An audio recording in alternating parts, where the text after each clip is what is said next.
What happens to the human soul when it incarnates? And the last state of the soul. We know that our soul comes from our Lord God, and it comes to being when we are conceived. And of course, it's God that has the timing as to when our soul will leave our body and our soul passes into another dimension, another state. Now, the soul does not die, it returns to God, hopefully. Now, during the sexual relations of two sexes, the meeting of the egg and sperm occurs, and that determines the course of the new incarnation of the soul. And of course, the way matters. For if someone is coerced, the soul will bear the indelible signs of wild contact as a forced incarnation, as allegorized by the abandoned horse in the meeting Saturn after the beautiful bride.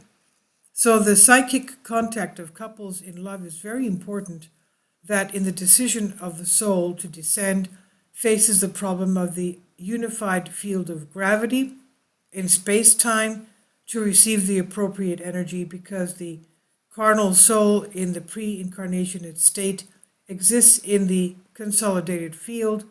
Kindly support my Patreon account, since YouTube has again demonetized my YouTube channel.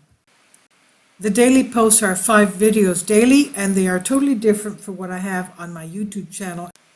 Thank you so much for your support, and that you find all my content so interesting. You'll find the Patreon account details in the description box below. In the field where it has balanced gravity and energy, because the volume and surface are potentially states of the substance which are developing at a slow rate to break up the concept of unity.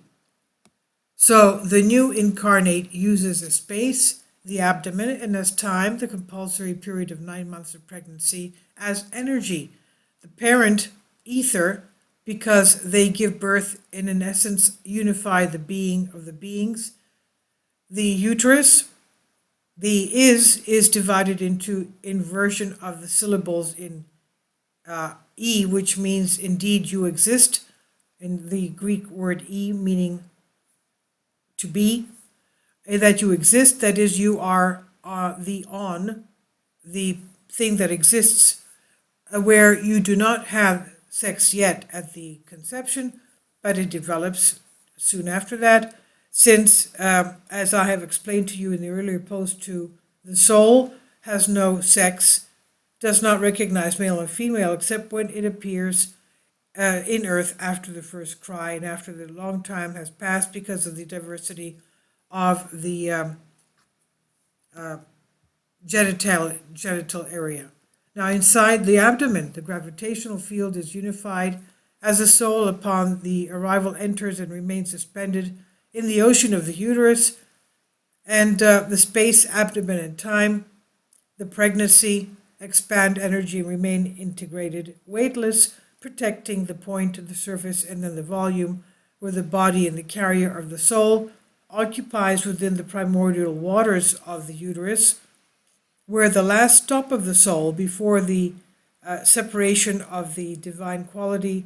So after the birth of the soul, the unified field is withdrawn slowly, the single maternal vagina of the fetus, and the fetus is in space of instincts, but where emotion and logic are absent. Well, I don't agree with this. I'm just reading the article for you from a Greek article, but I don't agree with this, that there's no emotion or logic in the baby in the womb. I'm sure there is emotion. For example, I remember when in my first child we had gone to a circus, and they were doing something with a lion tamer. Had this noise gun, and he shot it out, and that's when the baby jumped in my wound, because he got frightened. They hear and they have emotions, yes, and logic. Now, within the fetus here, the article says, the earlier memories of the soul, gods and monsters, gods representing calm and warmth, affection, care, and security, and the monsters represent violence and panic. Gods and monsters coexist peacefully or are torn apart without discrimination and logic of casual relationship, the images of the gods and monsters are activated according from the new sound environment, where the first connection comes with the outside world. Yes, they can hear sounds from the outside world, but the first sound is that of the heartbeat of the mother, which determines the rhythm in its steady course in the latter melodic orchestra, or the repercussions that life has in store.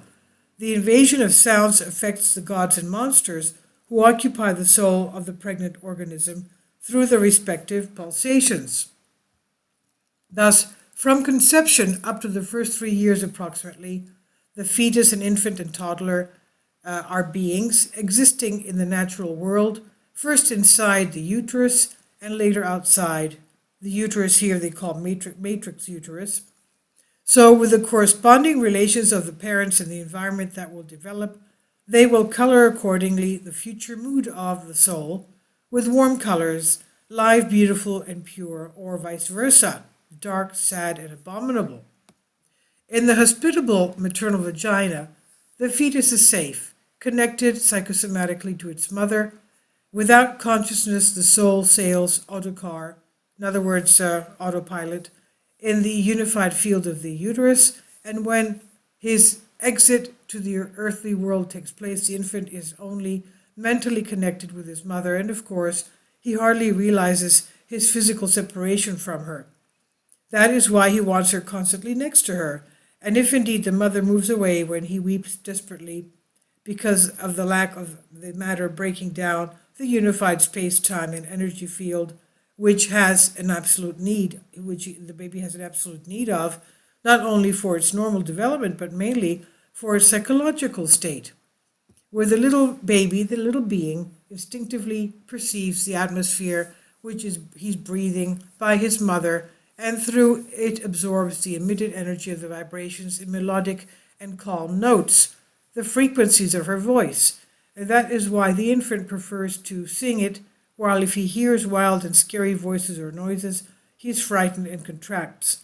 But the future path of the being is deleted in the absence of the I, or when the highly sensitive and newly formed nervous system receives through the invisible movements the corresponding irritations of the external environment.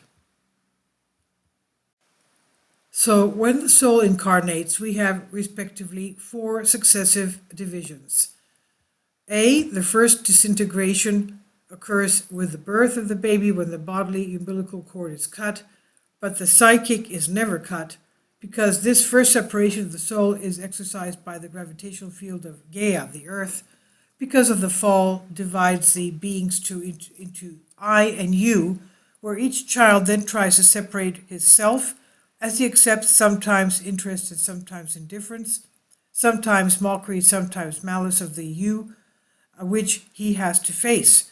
The soul, because it precedes the I, that is, it pre-exists through indefinite remembrance, transfers to its future physique the corresponding reaction of love for interest and indifference to worthlessness, trauma for ridicule, and hatred for evil towards each you of other beings.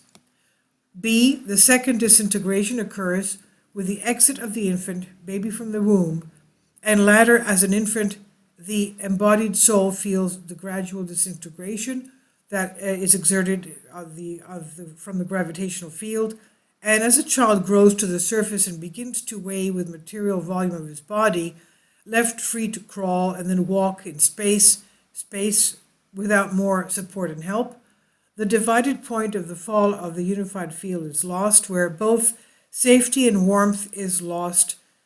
So the rise in each subsequent fall of the baby indicates the attraction of the earth, of its gravitational field, and as the baby learns to walk, its first steps, the earth attraction from gravity, with desires and instincts in the invisible field, is the harbinger of his future falls in learning the experiences of his life, where these two will slowly signal the further removal of the child from integrated mother bay. C, the third disintegration occurs when the infant slowly begins to try to communicate with the environment after trying to speak, where the painful experience of disintegration, separation of the soul, from the projective grid of the unified field from the care of the mother begins to decrease, but over time the infant receives a specific knowledge of you, acquiring the awareness of the confrontation of the other who is not his mother and is separated from the self of. The differentiation of the I of the infant through speech is a new environment, is a new departure from the unity of his center. D. The fourth split, which is also final, occurs when he grows up, both by the parents themselves, but also by the school and the teachers, when the child now begins with difficulty to express his personal perception and opinion, or about I and you. But unfortunately, both from the home environment as well as from the school environment, as much as from the neighboring and wider general social environment, the we is not emphasized and is not learned to enable the children of the future to enable to the children of the future remembrance of the once unified field of its existence. The meaning of we through memory and recognition of calmness which floods the is and the yes of the being that is of you exist would enable the first bonds after the you of the first union and the universe of the world in the universal sphere of beings of all kingdoms, animal, plant, mineral, and human parallel, where it would restore the universal order where everything is equal and autonomous. And this is from a Greek article I've translated for you. Please leave your comments and thank you for your support.